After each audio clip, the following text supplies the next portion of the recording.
Le Covid continue de faire des vagues. Plusieurs médecins sont traduits devant la chambre disciplinaire de l'Ordre des médecins. Le syndicat anti-vax Liberté Santé a porté plainte contre ces soignants en raison de leur position pro-vaccin dans les médias durant la crise sanitaire.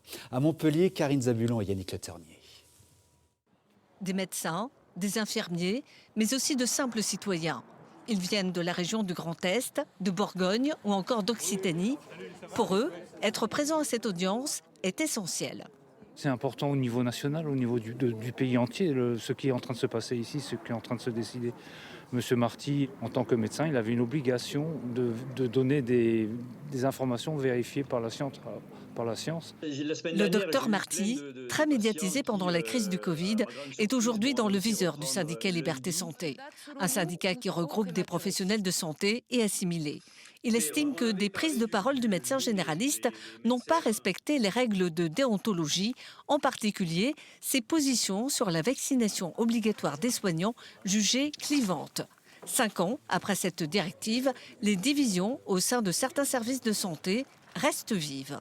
Aujourd'hui, il y a encore des tensions, il y a encore un clivage entre ces personnes-là qui ont réintégré et dont le personnel et la hiérarchie savait qu'ils ne voulaient pas se soumettre à l'obligation vaccinale et aujourd'hui, sur le terrain, subissent encore des réflexions ou même du harcèlement parfois.